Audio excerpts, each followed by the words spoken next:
ওয়াইফও চলে গেছে, বাচ্চাও চলে গেছে, কারণটা কি জানতে পারি? অভাবের কারণে?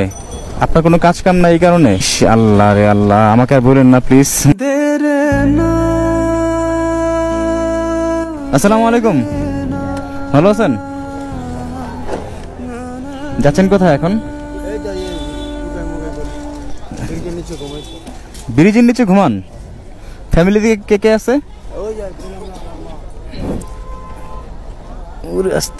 আপনার মা আছে, বউ বাচ্চা নাই? সব চলে গেছে? ঈশ্বরে আল্লাহ। আপনি ঘুমান কোথায়? আপনার মা থাকে কোথায়? শনি একরা। তো এই বোতলের টাকা দিয়ে কি করেন? আর মাকে দেন না? আপনার ছেলে সন্তান কজন ছিল? বয়স কত হবে? 16 বছর। আপনার ওয়াইফও চলে গেছে, বাচ্চাও চলে গেছে, কারণটা কি জানতে পারি? অভাবের কারণে? আপনার কোনো কাজ কাম নাই এই কারণে? কত বছর হয়েছে চলে গেছে? 8 বছর। বিয়ের বয়স কত বছর ছিল আপনার? 18 বছর। 18 বছরের মধ্যে 8 বছর হয়েছে চলে গেছে।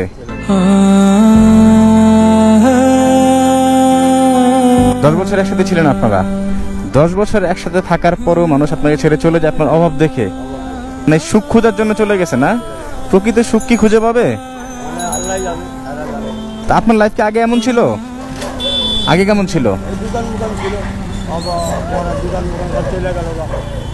ও আপনার দোকান ছিল, ব্যবসায় লস খাইছেন? হ্যাঁ,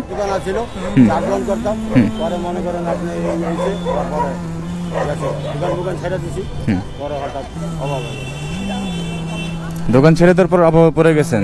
তারপরে আপনার বউ বাচ্চা চলে গেছে আপনাকে ছেড়ে, তারপর চলে গেছে। ঈশ্বরে আল্লাহ, আর কোনো খোঁজ খবর নেয় না? একটা দিন আপনার ছেলেও কি আপনাকে বাবা বলে খোঁজ খবর নেয় না, যেমন বাবাটা কোথায় আছে? যতই শিখাই দেখ, বাবা তো আপনি না, কোলে পিঠে করে মানুষ করছেন না, কামাই করে খাওয়াইছেন না, তো খারাপ লাগে না আপনার?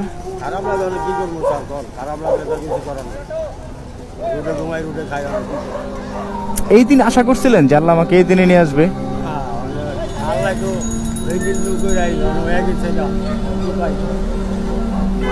উনি একজন ব্যবসায়ী লোক, চায়ের দোকান ছিল ওনার, অথচ উনি আজকে রাস্তার, মানে বলতে খারাপ দেখা যায়, তারপরে সত্য যে টোকাই হয়ে গেছে। উনি নিজের মুখে বলা যে রাস্তার মধ্যে এখন বোতল, ময়লা, হাবিজাবি যা পায় তাই টোকায়। তো উনি কখনো ভাবি নাই যে ওনার লাইফটা এরকম রাস্তার মধ্যে হবে। ওনার সুন্দর একটি সংসার ছিল, একটা ছেলেও ছিল।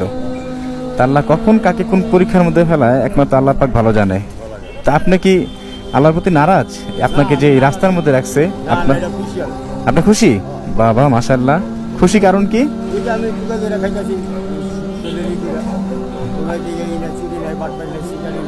বাবা যাক যাক, আলহামদুলিল্লাহ আলহামদুলিল্লাহ। তা আপনার বউ বাচ্চার জন্য খারাপ লাগে না?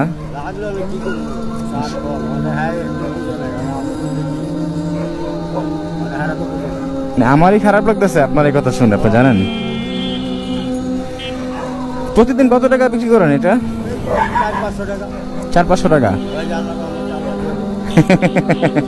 আর আপনার মাকে কিছু দেন না? কত দেন? প্রতিদিন মাকে 200 টাকা দেন। দেখছেন, মা কিন্তু ঠিকই আছে আপনার সাথে, বউ চলে গেছে, বাচ্চা চলে গেছে। হ্যাঁ, বাবা মারা গেছে।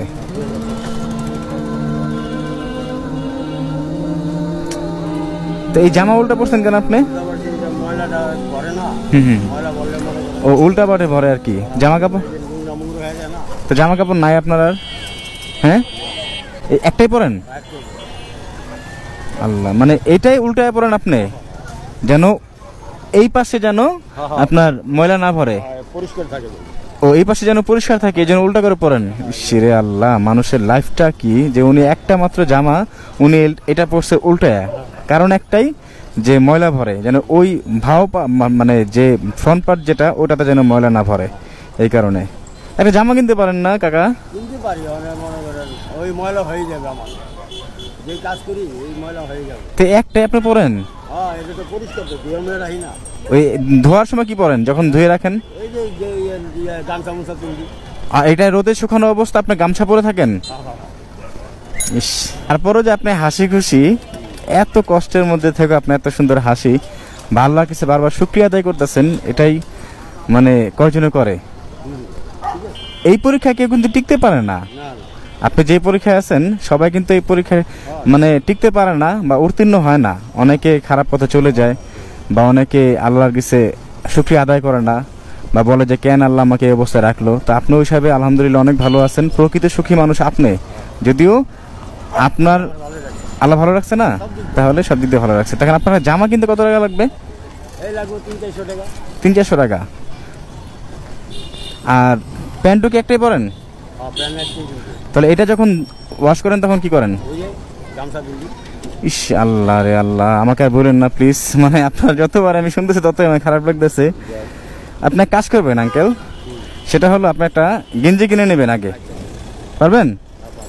এটা হলো গেঞ্জির টাকা দিলাম, আর এটা দিলাম একটা প্যান্ট কেনার টাকা, ঠিক আছে? কিনে নেবেন তো সত্যি? মানে কি? হ্যাঁ, মার ওষুধ দেওয়া লাগে, এটা মারে দেয়। ও আপনার মার ওষুধের টাকা লাগে এই জন্য মাকে দিবেন? ওরে আল্লাহ রে আল্লাহ, মানে আপনার জামা কাপড় কিনবেন না আপনার মাকে দিয়ে দিবেন? ওনার দেখেন বয়স কত, উনি এখন ওনার মায়ের প্রতি যত্নশীল। ওনাকে আমি দিছি জামা কাপড় কেনার জন্য টাকা, অথচ উনি বলতেছে এই টাকা ওনার মাকে উনি দিবে, জামা কাপড় কিনবে না। তো এরকম মানে ছেলে ঘরে ঘরে জন্মাক না, আপনার মতো মানুষই হয় না, যেটা সত্য কথা। আপনাকে আমি দিচ্ছি একটা জামা একটা প্যান্ট কেনার টাকা, আপনি কি বললেন যেটা আমি মাকে দিয়ে দিব? এরকম কয়জনে পারে বলেন তো? হ্যাঁ, বকে আসেন। এক কাজ করেন, আপনার মাকে ওষুধ কেনার জন্য আমি আরো 500 টাকা দিলাম, এটা আপনার মাকে দিয়ে দিন। হ্যাঁ, এটা আপনার মাকে দিবেন, ওইটা দিয়ে আপনার জামা কাপড় কিনেন। আর এটা মাকে বলবেন যে আপনার আরেকটা ছেলে, ছোট ছেলে ওষুধের টাকা দিছে। কি বলবেন? কে দিছে? কে? ছোট ছেলে। ঠিক আছে, তাহলে ওটা দিয়ে আপনার জামা কাপড় কিনবেন, আর ওষুধের টাকা আমি আলাদা দিয়ে দিলাম, এটা মাকে দিবেন। ভালো থাকবেন। জি ওকে, আসসালামু আলাইকুম। তারা তাকিয়ে স্বপ্নগুলো বুকে নিয়ে দে রে